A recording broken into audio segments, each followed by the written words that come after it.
I'm unsure if anyone's given this topic any relevance. Granted, when they revealed Callus's look for Lightfall, my immediate thought was, why does he have so many seals on his head? Granted, his whole outfit is like an overachieving alien Boy Scout. I mean, look at all the badges he's got. But recently, with Lightfall, it made me think about it again. So I want to look at some of the disciples we've seen in the past and what the relevance of their respective seals may mean. If you noticed, they got a ton of these things on their faces. All of these numbers have various meanings and possible implications. I'm only going to focus on the aspects of those numbers that align with the disciples' core beliefs, personality, and or design. First off, we're going to go with Nezar. Nezar probably has the most interesting count in his own iconography, given his strange anatomy. He has those huge angel wings, various mixed anatomy due to what is described as chimeric fusion. Among the disciples, Nezar definitely has some of the most presence in lore and in references. He's got 7 eyes, 5 seals, 12 in total. I'm going to start with the number 7, as it's maybe the most important number in this whole video. Lucky number 7. There are 7 colors in the rainbow, 7 seals of the apocalypse, 7 trumpets, 7 days of creation, the 7 deadly sins. 7 can also symbolize Athena, Minerva, perfection, and completion. And I'll also add to the 7 miracles that Jesus performed in the Bible. However, I don't think that's super relevant to Nezar, but it is worth noting. 7 colors of the rainbow is definitely very much important to his own design. It helps inform his own design. I mean, look at him. He's got void coming out of the scythe. He's got a red body, multicolored eyes, and his wings are shifting from orange and blue. There's also all the different Shadow Legion, and some of the Tormentors too. They have multiple colors on their body. 7 seals of the apocalypse is also pretty useful information too, because we know that Nezar is one of the leading disciples from Earth's collapse, a bringer of doom and a final god of pain. So, he was there when the apocalypse happened. He might have, like in the Bible we hear about, and in some other religions we hear about the 7 seals of the apocalypse, and how once they're all broken, that's when the apocalypse starts. Play Darksiders. That's a really good one. This just makes me think about Darksiders.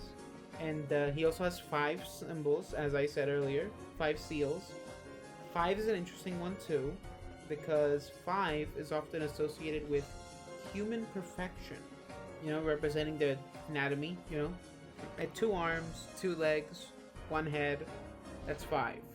So, if we align it with perfection, Nezar in the raid is kind of like a perfect cell type being, kind of like a Cell Max type of situation, where he's got light and dark, and he's just bursting with power, and he's like going crazy over it, like, oh, this is amazing. And so that could be a case of his own feeling of perfection as well. Number 5 can also represent freedom and curiosity, as well as change. So as we can see in the raid once again, we can see that he's sort of, he breaks through, he's free, right? He's finally getting out there. And he's going through a metaphysical change, both spiritually and physically. It aligns with that choice of the number 5. And in the Lightfall campaign, he also expresses curiosity over the Neomuni, as well as you when you're in both the Hypernet Current Strike and the Thrillodrome Lost Sector. Additionally, the word antidikos, which is written 5 times in the Greek New Testament, can mean adversary, usually in reference to the devil, which is a fitting description to Nezarec. Not only is he a fiend, a final god of pain and suffering, he also has a bit of iconography with his horns, you know? They kind of look like devil horns. Daimon is also referenced 5 times in 5 Greek New Testament verses, including the Book of Revelations, referring to evil spirits. And finally, 12. 12 can represent the power of authority of God. Jesus also had 12 disciples, which, going back to the other video I made, how many disciples are there? Are there just 6 or 12? It's kind of interesting how, like, Rolk dies, he has 8 seals, and then Callus comes in a year later, and he gets 8 seals. So, did he take Rolk's place? Is he his number 8? Like, it's worth noting. It's worth thinking about it. So we don't know what order or how many disciples the Witness has conscripted in its crusade against the Traveler. It is an interesting coincidence that the presence of that number, as well as the 12 minor prophets in Scripture, which isn't super relevant. However, attached to Nezarec's sin, we do have an in-game prophecy of Nezarec's return. So the number 12 could also be a reference to prophets.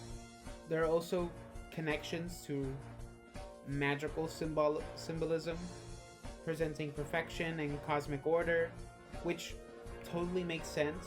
He's currently in a body of conflict between dark and light, and he's just like a beast at that moment in a new position in the cosmic hierarchy. There are also 12 zodiac signs. While this doesn't connect Nezarec to any one of those signs, I do think it is worth noting. Continuing with Callus, we can see he has 8 seals on his head. This can signify many things. The number 8.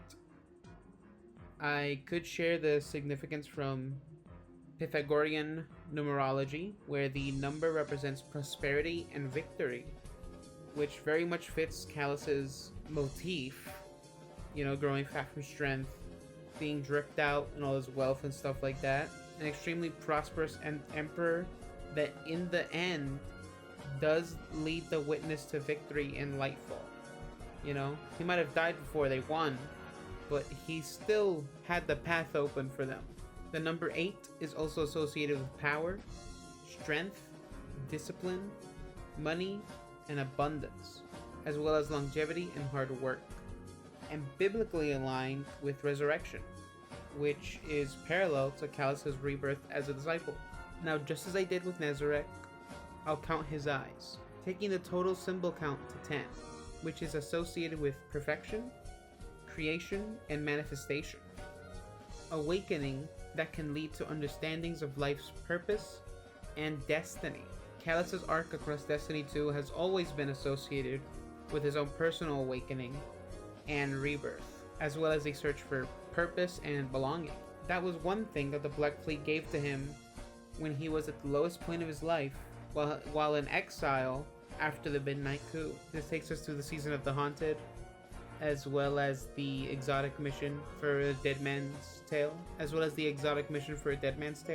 Those are my ideas of what Callus's iconography could symbolize, as we've seen him go through much change and in search of purpose throughout his whole arc. Before we move on, the number 10 is also referenced in Revelations when the beast is revealed, each representing a king that has not received their land, which could also serve as a parallel to Callus. Not only does he have all those big horns on his armor as a disciple, but because he's also a king, he hasn't really received what he's expecting, so it could reflect that biblical meaning as, Revelations is an apocalyptic chapter, and the whole motif around the Black Fleet and the Witness is bringing about the end of all things. Now to Rolk. I had to open up Blender to count this one because I couldn't find any good pictures that you could clearly see them. And as you can see down here, as you can see here, he has 8 seals. 1, 2, 3, 4, 5, 6, 7, 8. So he also shares the meaning of the number 8. That makes sense, given Rolk is the subjugator of the Witness, the first disciple, and with that comes discipline, power, strength, ambition. I'd also like to point out that Rolk's 8 seals on his face can also be referenced to his rebirth as a disciple, as in the lore we see him as a once great warrior of Lubre, transforming him and his weapon into Lubre's ruin. But he also has the same number of seals as Callus, which also fits Rolk's purpose as a disciple, a symbol of strength, power, and longevity. However, adding his 6 eyes to the count, that brings our total to 14 symbols on his head. So, and 14 is specifically important in the Bible. Being a multiple of 7, it can be a symbol of spiritual perfection, and most importantly, salvation, which not only aligns with Rolk as the Witness's first disciple, but as well as the entire Black Fleet and the Witness. There's a number of times 14 is referenced in the Bible.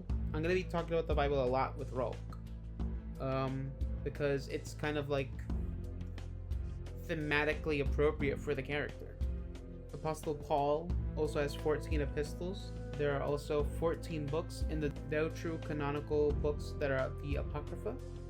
14 can also be associated with balance, trust, and harmony, as well as self-worth and trust in one's own ability. Something that I don't think totally aligns with Rolk. However, Rolk definitely has a certain swagger and blatant confidence in himself throughout Vow of the Disciple before being humbled by the raid team.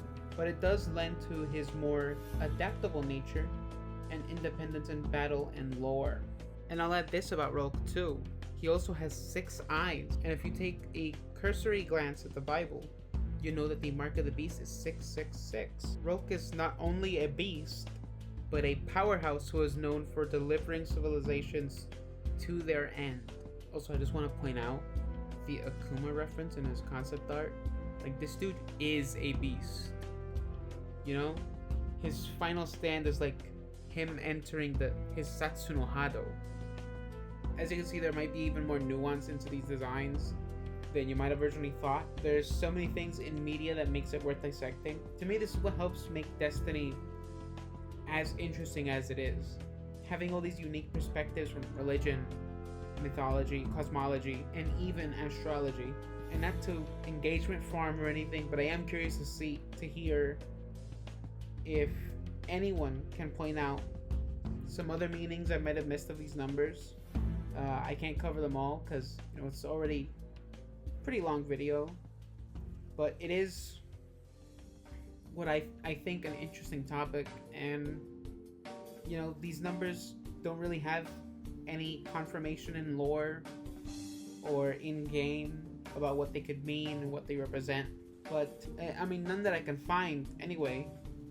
But it is an interesting topic that I'm surprised I haven't seen many people talk about. Well, any people talk about, because it's like I've seen people talk about the symbols in Rolk's eyes, which are definitely relevant, and we see some of the Shadow Legion have them too, but